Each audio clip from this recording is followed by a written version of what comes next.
Hello dear students of class 9th Gujarat board.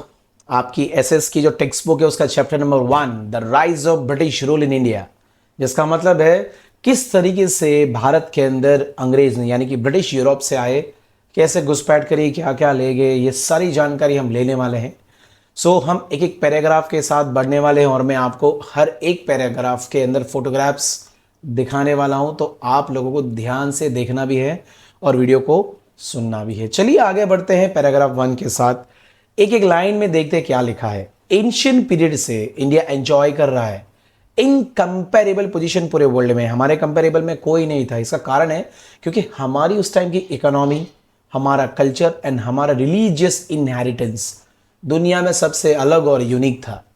और इसी economic prosperity and cultural inheritance के कारण दुनिया से अलग अलग लोग, अलग अलग जगह से सब इंडिया आए। इंडिया आने का भी कारण था। इंडिया आने का कारण था कि यूरोप में डिमांड थी हमारे मसालों की, हमारे ये मुस्लिम कपड़े की, हमारे ये सिल्क के क्लोथ की और हमारे ही ये इंडिगो कलर की, जिससे जीन्स के पैंट में कलर किया जाता है। तो यूरोपियन मार्केट में धूम थी, इसकी धूम डिमांड पूछो ही मत आप लोग। सो इसके कारण जो ट्रेडिंग था इंडिया और यूरोप के बीच में, बिजनेस की शुरुआत हो गई। एक तो लैंड रूट से और दूसरा सी रूट से। और ये जो सेंटर था, लैंड रूट का सेंटर था, वो था ये इस्तांबुल जो टर्की में है। बट यहां पे एक प्रॉब्लम हुई थी, क्योंकि ये जो आप शहर देख रहे हैं कॉन्स्टेंटिनोपल बराबर है, यहां पर तर्किश मुस्लिम ने 1453 में चढ़ाई करी थी, कॉन्क्वेस्ट कर लिया था। इसके कारण क्या हुआ, ये लोग सी रूट से आए, यहां पर चढ़ाई कर दी, तो इस्तांबुल का जो रास्ता था ये बंद कर दिया इस्तांबुल वालों ने। और स्पेशली बंद किया था यूरोपियन के लिए, वो लोग हथियार का ट्रांसफर कर रहे थे। अब यूरोपियन स्पाइसेस के बिना तो चलेगा नहीं उनको। ये चलिए आगे बढ़ते हैं। Discovery of sea route to India. तो सी रूट कैसे ढूंढा गया, किसने फाइंड आउट किया, ये जानना खूब जरूरी है। प्लीज ध्यान दीजिएगा। With the inspiration, encouragement and economic help, Portuguese का एक राजा था प्रिंस हेनरी, उसको हेल्प मिली, पैसे, एनकरेजमेंट मिला, उसने डिस्कवरी ऑफ सी रूट चालू कर दिया। अब आप देख सकते हैं किस तरीके से ट्राई किया इंडिया पहुंचने का। इसके अलावा भी और काफी सारे ग्रेट मैन ने ट्राई किया इंडिया पहुंचने का। इसके फेलियर के बाद एक और बंदा निकला था जिसका नाम था बार्थोलोम्यू दियास। ये निकला तो इंडिया आने के लिए, पर इंडिया पहुंचा नहीं, साउथ अफ्रीका के केप ऑफ गुड होप पे पहुंच गया। अब हुआ क्या, अभी भी इन दोनों को इंडिया तो मिला नहीं, तो और लोगों का ट्राई चालू ही था। तो एक और बंदा है जिसका नाम है क्रिस्टोफर कोलंबस। तो इसको क्या हुआ, इकोनॉमिक हेल्प मिली from the king of Spain.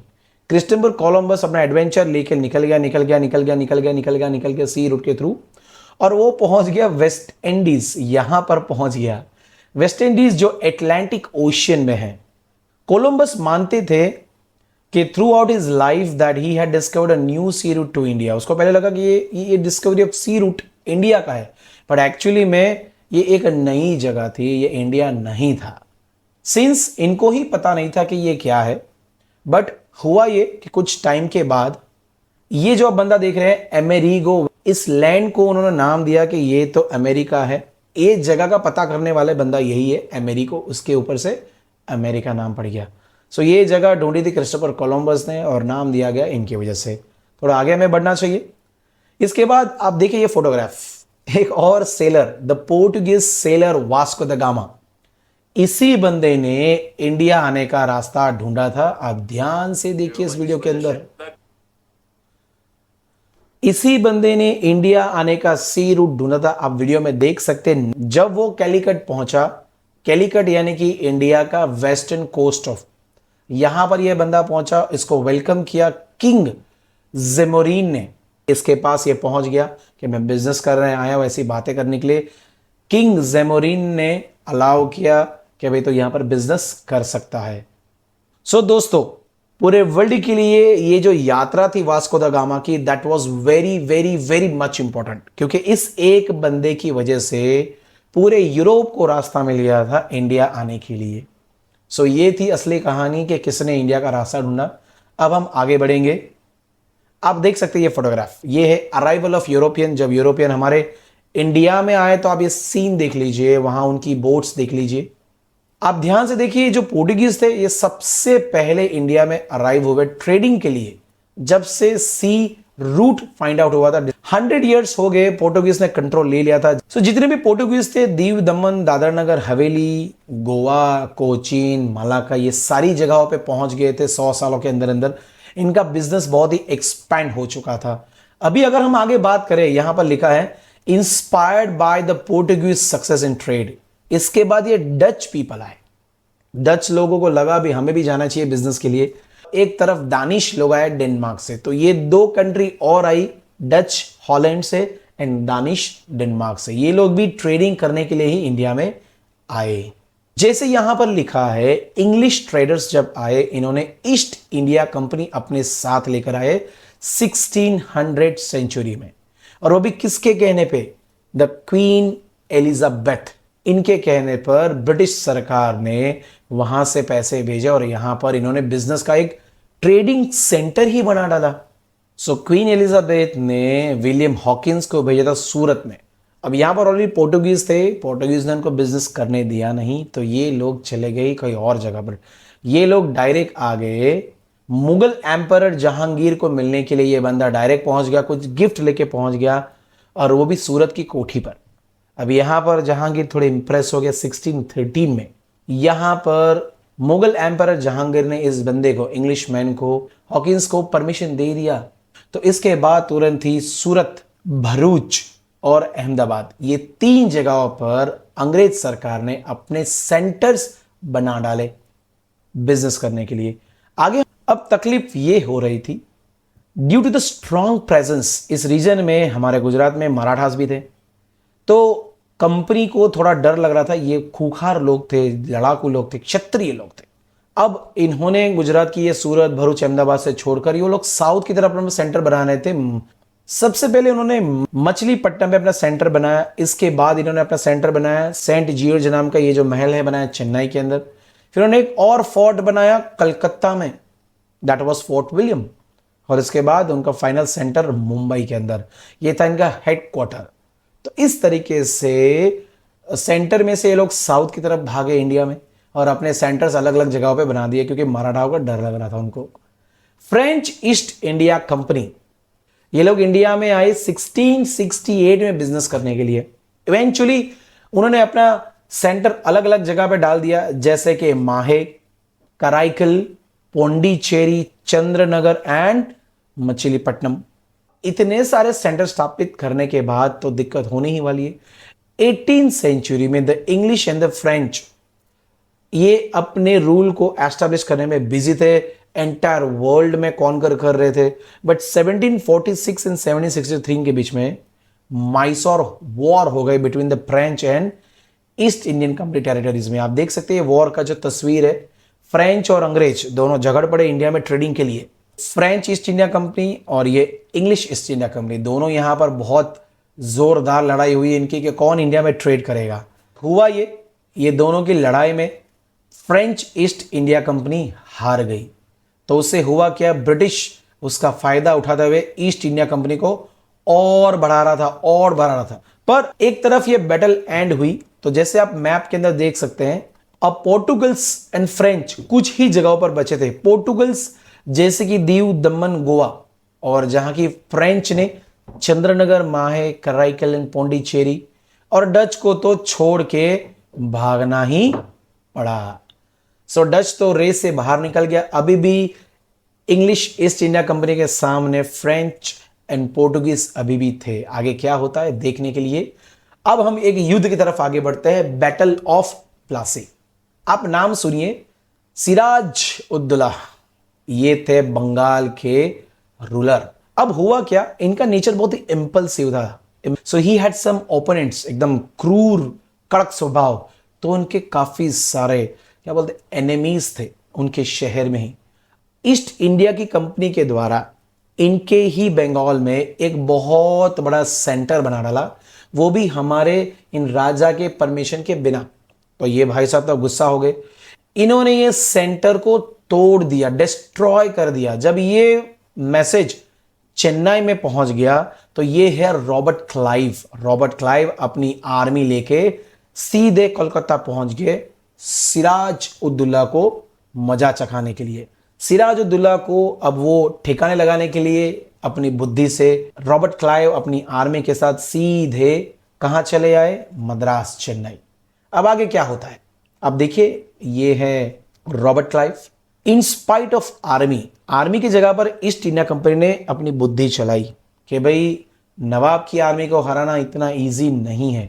So Robert Clive ने एक प्लान बनाया, एक व्यू रचना, एक कॉन्स्पायरेसी बनाई, प्लान किया नवाब को हराने के लिए। तो उन्होंने एक सीक्रेट मीटिंग करी नवाब के ही commander in chief Mir Jafar से। एक था मीर जाफर और दूसरा था सेठ आमिर चंद। दोनों ने हाथ मिला दिए और वहां पर एक जगह थी, गांव था जिसका नाम था प्लासी। वहां पर इन्होंने नवाब की आर्मी के साथ युद्ध कर दिया।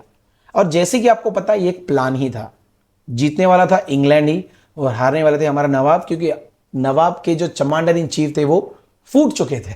दोस्तों आप ये तस्वीर देखिए, ये दो लाइंस काफी इंपॉर्टेंट है। बैटल ऑफ प्लासी 23 जून 1757 के दिन हुआ था। एंड बैटल ऑफ प्लासी दूर था वेस्ट बंगाल से, जिसे मुर्शिदाबाद कहते हैं। अब प्लान के अनुसार मीर जाफर को बैटल हारना ही था। ये मीर जाफर, ये दोनों जो थे ना, जिसने सिराजुद्दौला को धोखा दिया, ये दोनों देखिए ये ईस्ट इंडिया कंपनी के रॉबर्ट क्लाइव से मिल रहे हैं। सिराजुद्दौला तो हार गया। अब रॉबर्ट क्लाइव की बुद्धि और प्लानिंग की वजह से बैटल ऑफ प्लासी एंड हो गया सिर्फ आधे ही दिन में। कंपनी को as a result freehold मिल गया 24 परगनास में। पूरे बंगाल के अंदर 24 प्लेसेस पे आप ये बिजनेस कर सकते हैं। इसके साथ साथ हो क्या, इन्होंने मीर जाफर को नवाब बना दिया। दोस्तों ये पहली जीत हुई थी ईस्ट इंडिया कंपनी की भारत के अंदर लड़ाई करने के बाद। जिस तरीके से वेस्ट बंगाल में इन्होंने बैटल ऑफ प्लासी जीत लिया, उनको लगा कि अब हम इंडिया में आगे बढ़ सकते हैं। इंडिया का रूल बैटल ऑफ प्लासी के साथ ही डीपली शुरू हुआ। अब एक और युद्ध की तरफ चलते हैं जिसका नाम है बैटल ऑफ बक्सर। ब्रिटिशर ने मीर जाफर को पहले ही नवाब बना दिया था। इसके अंडर में ब्रिटिश सरकार ने बंगाल में क्या फायदा उठाया है, पैसे ही पैसे बनाए टैक्स के रूप में। अब इतना सारा ग्रीड और पावर आ जाने के बाद एक तो मीर जाफर भी ऊपर चढ़ रहा था। अब ईस्ट इंडिया कंपनी को लगा कि इसकी डिमांड या कुछ ज़्यादा बढ़ रहे थे, इसको हटा दिया जाए। इसको थ्रोन से हटाकर ले लिया मीर कासिम को। ये बन गया न्यू नवाब ऑफ बंगाल। अब मीर जाफर से भी ज़्यादा मेन इंपॉर्टेंट एम्बिशियस पर्सन था ये, उसने प्रूव करके दिखाया। अब ये काफ़ी एम्बिशियस था तो कंपनी को डर लगने लगा कि ये शायद हमें हरा भी सकता है। इसलिए अब वापस मीर कासिम को निकाल दिया गया और मीर जाफर वंस अगेन वापस नवाब बन गया। मीर कासिम इतना प्रूव हो चुका था एम्बिशियस, इसके लिए कंपनी ने डर कर वापस मीर कासिम की जगह मीर जाफर को रख दिया। अब मीर जाफर आ गया और मीर कासिम अकेला पड़ गया, तो मीर कासिम चला गया डायरेक्ट नवाब ऑफ अवध के पास। इसके साथ साथ उसी टाइम पे मुगल के एम्परर शाह आलम भी आए हुए थे। तो ये तीनों ने मिलकर एक रचना बनाई कि भाई हम तीनों मिलकर हमला करेंगे अंग्रेज सरकार के ऊपर और वेस्ट बंगाल के ऊपर, क्योंकि इनके साथ दगा हुआ था। तो इन्होंने वॉर डिक्लेयर कर दी। तो इसी का कारण ये वॉर का नाम था the battle of Buxar. East India company ने बहुत लड़ी, आर्मी लेकर आए थे, यूनाइटेड आर्मी। अब ये लोग दूसरे की यूनाइटेड आर्मी, इनको पता चल गया कि वॉर डिक्लेयर हो गई है। अब इन लोगों ने कर दी है लड़ाई, और लड़ाई के साथ कौन हार गया है? ईस्ट इंडिया कंपनी ने बाकी तीनों को हरा दिया, मुगल को हरा दिया, नवाब को हरा दिया। और दूसरी जीत पाने के बाद ये लोग तो और ताकतवर हो गए और इन्होंने नवाब से सारे दीवानी राइट्स ले लिए, क्योंकि अब ये तो पावरफुल थे। अब बंगाल, बिहार और उड़ीसा, ये तीनों जगह पर ये हक से पैसे ले सकते थे, उतना पावर आ चुका था। इंग्लिश गवर्नमेंट ने एक नया एक्ट बनाया, रेगुलेटिंग एक्ट ऑफ 1773। इसके मतलब से गवर्नर ऑफ बंगाल को उन्होंने governor general of all the trades बना दिया और पॉलिटिकल एक्टिविटीज के लिए। और कंपनी को डायरेक्ट अंडर कंट्रोल ला दिया गया। मुंबई मद्रास गवर्नर और उसका काउंसिल, उस सभी इस रेगुलेटिंग एक्ट के अंदर। अब जो भी लोग काम करेंगे इसी एक्ट के मुताबिक काम करेंगे। इसके कारण एक बंदा था वॉरेन हेस्टिंग, ये आप नाम देख लीजिए। तो वॉरेन हेस्टिंग जी फर्स्ट इंडियन गवर्नर जनरल बन गए। अब इनके कार्यकाल, टेन्योर का मतलब होता है कार्यकाल में, सबसे पहली मराठा वॉर हुई ये मराठा वॉर भी हुई, इसके बाद सेकेंड मैसूर वॉर इन्हीं के दौरान हुई। सो इसके साथ साथ हुआ क्या, हैदर अली था मैसूर का, हैदर अली वो हार गया। सो अब हुआ क्या, ईस्ट इंडिया कंपनी और ऊपर बढ़ गई और ये दोनों वॉर के बाद हैदर अली इनका दुश्मन बन गया। हैदर अली इनकी प्रॉब्लम क्रिएट हो गई, तो इसके कारण वॉरेन हेस्टिंग को जाना पड़ा और उसके बाद आगे कॉर्नवालिस, इन्होंने गवर्नर जनरल का कारकाज अपने नाम पे ले लिया आफ्टर वॉरेन हेस्टिंग। इनके टेन्योर में द थर्ड मैसूर वॉर हुई और ये भी किसके साथ, टीपू सुल्तान, जिसे लोग बोलते थे tiger of Mysore. The company had to join hands with Maratha. इसको हराने के लिए मराठा और निजाम के साथ हाथ मिलाना पड़ा और टीपू सुल्तान को इन्होंने हरा दिया। टीपू सुल्तान हार गया, चला गया, टीपू जीत नहीं पाया, दैट्स वाई उसको कंपनी के साथ हाथ मिलाकर उनकी शर्तें माननी पड़ी। कॉर्नवालिस के बाद सर जॉन शोर ये बने गवर्नर जनरल ऑफ इंडिया। इनकी पॉलिसीज काफी रिजिड और अलग थी। सो ईस्ट इंडिया कंपनी का जो फेम था वो डिक्लाइन होने लगा और मराठा एम्पावर और स्ट्रांग बनने लगा। इसके बाद गवर्नर जनरल वेलेस्ली आए। ये जॉन शोर के बाद जिन्होंने इंडिया का गवर्नर बने, उन्होंने रिस्पॉन्सिबिलिटी ली। उन्होंने सारी रिस्पॉन्सिबिलिटी अपने माथे पे ले ली और बोला कि टेंशन ना लो, मैं कंपनी को और ऊपर ले जाऊंगा और ऊपर ले जाऊंगा। उन्होंने सब्सिडरी अलायंस नाम की एक इंपॉर्टेंट अनाउंसमेंट कर दी, सिस्टम बना दिया। अब ये सिस्टम है क्या, ये सारे रूल्स इसके हैं कि जो भी आर्मी हम लोग ट्रेन करेंगे ये लोग प्रोवाइड करेंगे किसी भी स्टेट को, तो ये स्टेट आर्मी देने के बाद किसी स्टेट के साथ, ब्रिटिश के साथ वो झगड़ा नहीं करेगा। रिटर्न में state accepting the system, state को ब्रिटिश ईस्ट इंडिया कंपनी की जो सिस्टम है वो एक्सेप्ट करनी पड़ेगी और इक्विवेलेंट इनकम ब्रिटिश को देनी पड़ेगी। ब्रिटिश आर्मी देगा और स्टेट इनकम देगा। परमिशन के बिना, without the permission of company, state कभी भी किसी को वॉर करने की अनुमति नहीं देगा। आप किसी के साथ वॉर नहीं कर सकते हो और दूसरे स्टेट के साथ साइन भी नहीं कर सकते हो ट्रीटीज। सो ये दूसरी शर्त थी। और हर एक स्टेट असेंबली में एक इंग्लिश रिप्रेजेंटेटिव होगा, ये भी उनकी शर्त थी। और एक और था, अदर फॉरेनर्स, कोई भी फॉरेनर्स वो स्टेट में ईस्ट इंडिया कंपनी के अलावा अलाउड नहीं था। अब इन लोगों ने कितने सारे स्टेट्स, आप देखिए, अवध, गायकवाड़, पेशवा, सिंधिया, हैदराबाद, मैसूर, तंजौर, ये सब स्टेट्स में इनका सब्सिडरी अलायंस लागू करवा दिया। तो ये 6 तो स्टेट गए। ये सिस्टम एक स्वीट पॉइजन नाम की चीज थी। ये system which was one kind of sweet poison, ये इंप्लीमेंट करने के बाद लॉर्ड वेलेस्ली ने एनेक्स कर दिया काफी सारे छोटे छोटे प्रोविंसेस। अब हुआ यूं, आप देख सकते फोटोग्राफ में, गवर्नर जनरल लॉर्ड वेलेस्ली ने टीपू सुल्तान को बोला कि हमारा सब्सिडरी अलायंस तुझे एक्सेप्ट करना है कि नहीं। टीपू सुल्तान ने ये ऑफर रिजेक्ट कर दी तो लॉर्ड वेलेस्ली को गुस्सा आ गया। इन्होंने प्लान बनाया निजाम के साथ मिलकर और इन्होंने फोर्थ मैसूर वॉर कर दिया। 1799 में अटैक कर दिया। इसी के दौरान टीपू सुल्तान मर गया फाइट करते करते और यहां पर चौथी वॉर खत्म हुई और ब्रिटिश एम्पायर और स्ट्रांग बन गया। फिर से लॉर्ड वेलेस्ली को इंडिया बुलाया गया।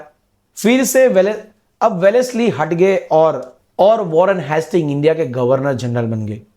उन्होंने वापस आके स्ट्रॉन्ग एक्शन अपनाई और नेपाल के साथ वॉर कर दिया। नेपाल को वॉर में हराकर इनको बोला कि हमारे साथ आर्मी में ज्वाइन हो जाओ, नहीं तो तुमको खत्म कर देंगे।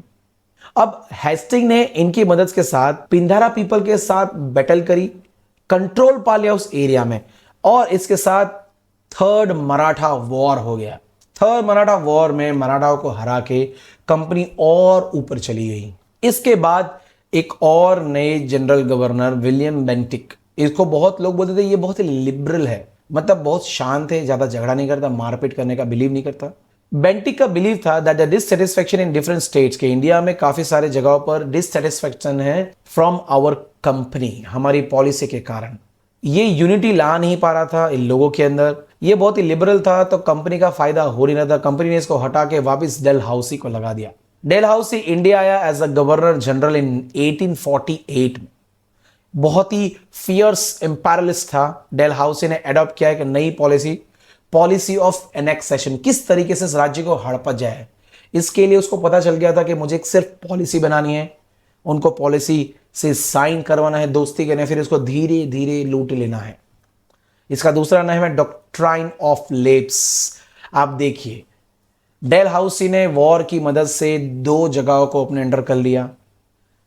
फिर एक रूल बनाया कि जिसका भी राजा का कोई रियल बेटा नहीं होगा, वो राजा बनने के बाद वो सारे स्टेट हमारे हो जाएंगे, ये भी रूल था। तब तक वो प्रोटेक्शन देगा। फिर जिस स्टेट में मैनेजमेंट बराबर नहीं है, हम लोग वहां पर मैनेजमेंट करें, ऐसा कहा इन्होंने। जो कर्जे में डूबा हुआ था निजाम का प्रोविंस, वो ले लिया कि भाई हम तुम्हारा ले लेते हैं, तुम हमें पैसा मत दो, हम तुम्हारे स्टेट में बिजनेस करके पैसा ले लेंगे। और लास्ट में name shake ruler Karnataka and Tanjore को उन्होंने अपने नाम से ही, रूल से ही ले लिया। मतलब अपने नाम से ही वो लोग नेम शेक रूल, मतलब अगर किसी का नाम नहीं बचता है रूलर में, तो फिर ईस्ट इंडिया कंपनी वो जगह को ले लेगी, वहां का सारा खर्चा उठाएगी और टैक्स वसूलेगी। तो ये था डेलहाउसी का policy of annexation. Lord Dalhousie एक रिफॉर्मिस्ट थे। सबसे पहली इंडियन की रेल लाइन मुंबई थाने के बिटवीन में 1853 में इंडिया एंड इंग्लैंड इन्होंने ही स्टार्ट करवाया था। Public work department, English education, ये सब इंट्रोड्यूस किया था। उन्होंने चाइल्ड मैरिज को बैन करवाया, उन्होंने विडो री मैरिज की बात कराई। सो ये बहुत ही रिफॉर्म करना चाहते थे इंडिया को। इसके बाद ये हुआ 100 सालों के अंदर, जब से बैटल ऑफ प्लासी हुआ था 1757 में, British rule and the empire India. इसके बाद जो सबसे बड़ी घटना हुई वो थी सबसे पहली स्ट्रगल फॉर इंडिपेंडेंस 1857 में। 1757 100 साल के बाद जब पहला युद्ध हुआ था बैटल ऑफ प्लासी, अब लोग भड़क गए थे और आजादी के युद्ध की शुरुआत हो चुकी थी ब्रिटिश सरकार के सामने। अब ध्यान से बात करेंगे हम economic impact of the company, ये नया टॉपिक है। सो अगर हम 100 साल को इवैल्यूएट करें इंडिया में जो ब्रिटिश रूल कर गए, तो हमें रियलाइज होगा कि इंडिया एक इनएविएबल पोजीशन पे था पूरे वर्ल्ड में उस जमाने में। क्यों? क्योंकि मैरली ही एक ऐसी कंट्री थी इंडिया जो प्रोड्यूस करती है रॉ मटेरियल्स फॉर इंग्लैंड और कहीं से रॉ मटेरियल ले ही नहीं रहा था। बंगाल एक्सपोर्ट कर रहा था cotton, raw silk, sugar, jute, muslin, ये सब 1708 से लेकर 1756 तक बंगाल से एक्सपोर्ट हुआ सारा। पर उसके बाद ड्यूअल पावर पॉलिसी, एक तरफ राजा भी एक तरफ अंग्रेज सरकार भी, अंग्रेज लोग, ब्रिटिश सरकार और एक तरफ नवाब, इन दोनों ने मिलकर ड्यूअल पावर पॉलिसी चलाई। और इसके कारण जो economic prosperity of West Bengal थी वो धीरे धीरे घटने लगी। ये ड्यूअल पावर पॉलिसी, इसे बोलते द्विमुखी शासन। ये फर्स्ट टाइम बंगाल में ही इंट्रोड्यूस किया गया था, आपको याद रखना है, ये आपको कभी भी पूछ सकते एग्जाम के अंदर। और ये लोग क्या करते, टैक्स कलेक्ट करते ब्रिटिश के साथ मिलकर, रिस्पॉन्सिबल पीपल को हायर किया हुआ था। British got the power without any responsibility, British को तो पावर मिलता गया नवाब के साथ साथ साथ साथ साथ और धीरे धीरे धीरे धीरे धीरे ये जो सब्सिडरी अलायंस सिस्टम जो बनाया था, इसके कारण बंगाल पूरा खत्म हो गया। अंग्रेजों ने अपनी बुद्धि से सब्सिडरी अलायंस सिस्टम से काफी सारे स्टेट्स को जीत लिया।